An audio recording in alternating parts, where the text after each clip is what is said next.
चलिए आज हम सीखते हैं कि हम नदी से क्या सीख सकते हैं।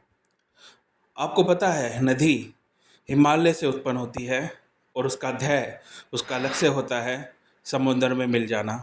उसका गोल होता है समुद्र में मिल जाना। उसे बस एकमात्र लक्ष्य दिख रहा है कि मुझे समुद्र में मिलना है। दूरी देख लीजिए, हिमालय कहाँ है और समुद्र कहाँ है, कन्याकुमारी की तरफ। तो नदी वहाँ से चलना शुरू करती है हिमालय से। अब नदी चलना शुरू करती है, ध्यान से मेरी बात सुनिएगा। नदी जब चलना शुरू करती है, सपोज करिए वह गंगा मैया है और हरिद्वार में आ गई है और माँ गंगा की पूजा हो रही है, जय घोष हो रहा है, जय जय गंगा मैया के नारे लग रहे हैं। पर नदी गंगा मैया वहाँ नहीं रुकती, क्योंकि गंगा मैया का ध्येय लक्ष्य क्या है कि समुद्र में मिलना है। तो गंगा मैया कहाँ जा रही है? समुद्र में मिलने के लिए। तो उनकी स्तुति हो रही है, जय घोष हो रहा है, फिर भी वो वहाँ नहीं रुकती, क्योंकि उनका एक ध्येय लक्ष्य क्या है? समुद्र में मिलना। ओके, तो ठीक है। अब गंगा मैया आगे चली गई है, ठीक है। अब मिले बीहड़, जंगल, सुनसान, इंसान क्या जानवर भी नहीं है, कोई भी नहीं है वहाँ पर, सुनसान जगह, बरघट घाट हैं, सब अशुभ अशुभ सा चीज़ें हैं। गंगा मैया वहाँ भी नहीं रुकी, ना डरी कि मैं यहाँ से क्यों बह रही हूँ। इससे अच्छा तो हरिद्वार में थी, वहीं पे ठीक था। गंगा मैया हरिद्वार में भी नहीं रुकी और यहाँ बीहड़ों जंगलों में भी गंगा मैया नहीं रुक रही है। इसको आप ध्यान से सुनिएगा, ठीक है।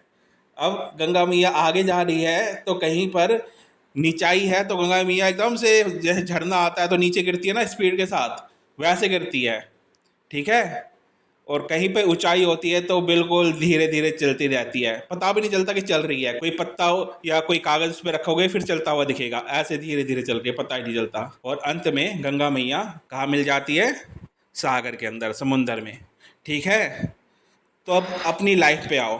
आप भी आपका भी ध्येय शुरू होता है जब आप 12वीं पास कर लेते हो, 12th क्लास आप पास कर लेते हो। तो आपको भी जैसे हिमालय से गंगा मैया निकली है, वैसे आपको भी घर से बाहर निकलना पड़ेगा। स्कूल छोड़ चुके हो, अब बाहर की दुनिया में कदम रखना पड़ेगा।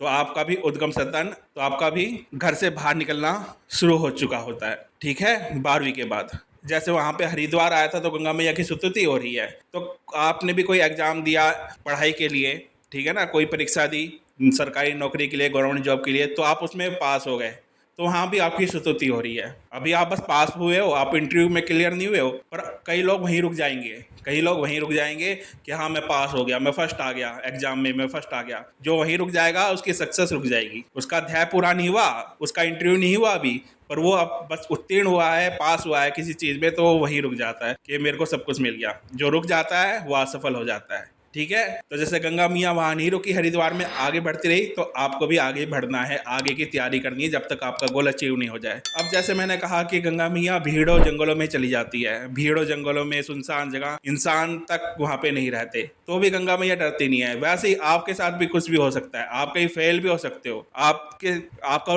बिजनेस में लॉस भी हो सकता है, कुछ भी हो सकता है, जो भी आपकी फील्ड है उसमें नुकसान हो सकता है। तो आपको घबराना नहीं है, रुकना नहीं है, आपको अपने गोल तक जाना है। जब तक उसे पा नहीं लेते, जब तक उसे अचीव नहीं कर लेते, तो आपको भी आगे बढ़ते रहना है, रुकना नहीं है। चाहे कैसी भी विषम परिस्थितियां हैं, आगे बढ़ते रहना है। और जैसे कि कई बार आपको सफलता बहुत जल्दी जल्दी मिलेगी, जैसे कि झरना के रूप में नदी बहुत जल्दी जल्दी बहती है ना, बहुत जल्दी आगे चली जाती है, कहीं झरना हो, नीचाई हो, वैसे आपको भी बहुत जल्दी जल्दी सक्सेस मिलती रहेगी, पर वो भी आपका गोल नहीं होगा, वहाँ भी आपको रुकना नहीं। और कहीं पर ऐसे स्टेट भी आएगी जहाँ पर आप बिल्कुल, कोई आपके आजू बाजू नहीं है, आप बिल्कुल अकेले हो। जैसे गंगा मैया ने बोला ना कि एक ऐसी जगह आती है कि गंगा मैया चल रही होती है पर किसी को पता नहीं चल रहा कि चल भी रही है क्या नहीं। उसमें पत्ता रखोगे या कागज रखोगे तो आपको पता चलेगा। वैसे आपको भी धीरे धीरे चलते हुए जाना है, किसी से कोई मतलब नहीं। आप वो अकेला, अब जैसे अकेला होता है ना एक व्यक्ति, वैसे अलोन, अकेले शांत स्वभाव से आगे बढ़ते हुए जाना है, ठीक है।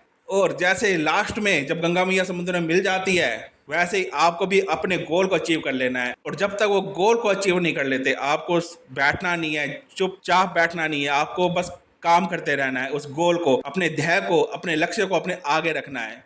अगर आप अपने ध्येय को, गोल को, लक्ष्य को अपने आगे रखोगे और आपका फोकस बस अपने ध्येय पे होगा, जैसे अर्जुन को चिड़िया की आंख ही दिखती है ना, वैसे ही आपको भी अपना गोल ही दिखना चाहिए। और उसके बीच में जो भी आपके आ रहा है, अच्छी चीज आ रही है या बुरी चीज आ रही है, ये याद रखना, अच्छी चीज भी आएगी जब आप अपने गोल की तरफ बढ़ोगे, और बुरी चीज़ भी आएगी जब आप अपने गोल की तरफ बढ़ोगे। ना अच्छे में रुकना है, ना बुरी में रखना है। आपका ध्येय, लक्ष्य, फोकस अपना गोल अचीव करना है। जब तक गोल अचीव नहीं किया, ठहरना नहीं है, आगे बढ़ते जाना है। तो ये बात मेरी अच्छे से याद रखिएगा।